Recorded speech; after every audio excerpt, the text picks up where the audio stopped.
প্রিয় দর্শক, কাউন্টি লিগে সাকিবের বাজিমাত 33.5 ওভার খরচায় 97 রান 7টি পেরেন দিয়ে 4 উইকেট শিকার করে সাকিব আল হাসান।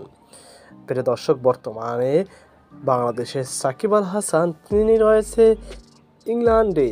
সেখানে তিনি সার্জের হয়ে কাউন্টি লিগ খেলছে। প্রিয় দর্শক, কাউন্টি লিগ হচ্ছে ইংল্যান্ডের ডিভিশন ভিত্তিক চ্যাম্পিয়নশিপ।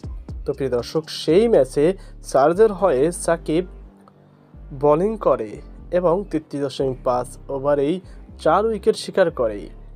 সর্বশেষ দিন শেষ হওয়ার আগ পর্যন্ত 95.5 বলে 317 রান খরচায় অল আউট হয়ে যায় সমারসেট।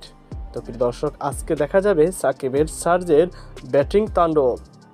প্রিয় দর্শক, এই ম্যাচটি টেস্ট সিরিজ 4 দিনের এই টেস্ট সিরিজ 9 থেকে 12 সেপ্টেম্বর পর্যন্ত খেলাটি অনুষ্ঠিত হবে।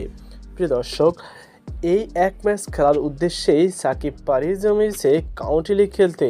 এরপর সাকিব উড়ে আসবে ভারতে। সেখানে বাংলাদেশের টেস্ট খেলার কথা রয়েছে ভারতের সাথে। তো প্রিয় দর্শক, সাকিবের এমন সাফল্যর বিষয়ে আপনার কি মতামত অবশ্যই কমেন্ট বক্সে জানাবেন। আজকে পর্যন্তই, আল্লাহ হাফেজ।